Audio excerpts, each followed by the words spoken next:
Gentlemen and ladies, good day. We are back with a series of lectures on coronary heart disease. Now we are looking at modifiable risk factors, a continuation from our previous discussion or lectures.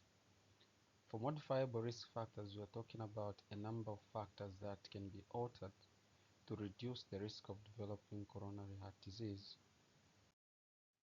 And so we start with alcohol intake recommendations that moderate alcohol intake may actually be protective to the heart, but excessive consumption, either in large amounts over a period of time or in large amounts over a short period of time, increases the risk of coronary heart disease.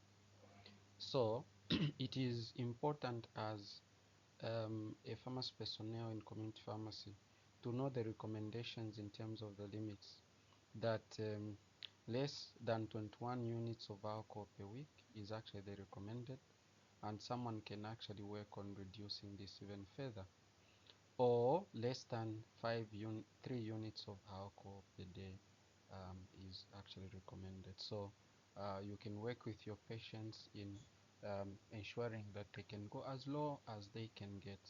There's been some controversial discussions about how small amounts, 1 glass or 2 a day of red wine is actually protective on the heart.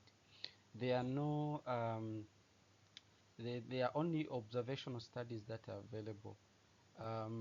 Randomized control trials are not very accessible at the moment to be able to justify this. So it's very difficult to make a clear statement concerning the usefulness of alcohol on health. Otherwise, we have to encourage reduction in as much as the patient can go as much as 21 weeks or less per week. For hypertension, what you also agree with me is that the issue of coronary heart disease is a condition that is affected by so many factors. It's a multifaceted condition. So in that regard, just managing one risk factor is not enough. So the other risk factors that are important in reducing the risk of coronary heart disease is the issue of hypertension and diabetes. So if we can reduce the sustained elevation of blood pressure, then the amount of work that the heart has to do is reduced because the afterload will be reduced. So this means that the amount of blood that is supplied, whether in reduced amounts or not, will be actually sufficient to support the work of the heart. So hypertension has to be managed because it can affect significantly the heart condition.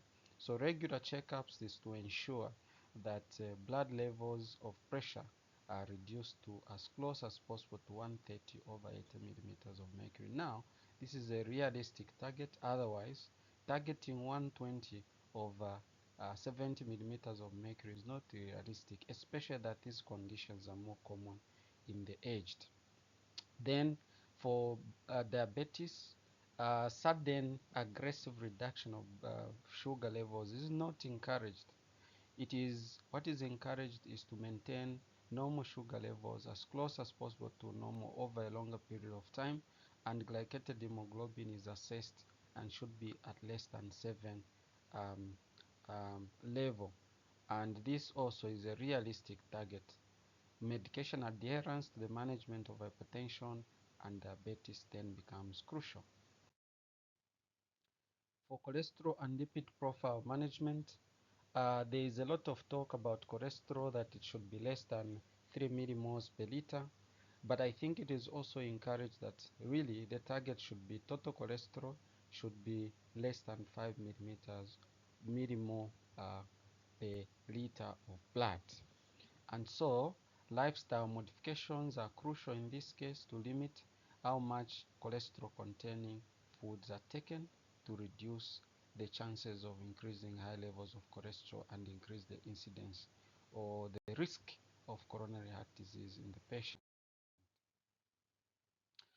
Medication management and and medical management. The issue also is that drugs can also significantly, some of them increase the risk of heart disease. Others, they directly cause cardiotoxicity. Others, when they are withdrawn suddenly, like beta blockers, they can cause reflex tachycardia and compromise the demand for oxygen and the work of the heart and blood supply. And also, some medications can increase hypertension chances, like sympathomimetics, antidepressants. All those drugs we have to pay attention. Also, steroids, which may be used in inflammatory conditions, may actually be very, very important in being checked whether they are affecting volume balance or volume management for the patient, because they can cause retention of electrolytes that can increase blood volume and increase chances of hypertension. So it is very, very important. The other medications are contraceptives, which can affect platelet aggregation, coagulation, status of a patient, also hypertension or blood pressure control.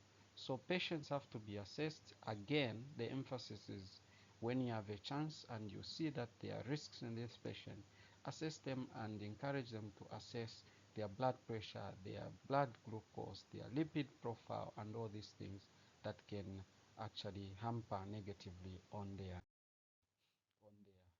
health. Regular checkups, we have talked about that, very, very important. Medication risks, we have talked about how statins can be very useful in reducing cholesterol and hypertensives, very important. So adherence to these may actually reduce extensively um, the risks of coronary heart disease. Monitoring glycemic control and cholesterol levels, I've talked about the targets, but most importantly is that lifestyle modifications are crucial in ensuring that primary prevention, including secondary prevention, is achieved. So the risk factors overview is that coronary heart disease is affected by a number of factors. Focus on the modifiable ones and see how this can be altered. The non-modifiable ones also should be paid attention to, because those, they predispose certain patients to coronary heart disease. Importance is vigilance. Can we ensure that our patients are screened for these risks that increase coronary heart disease prevalence? Best wishes in your exams. Bye-bye.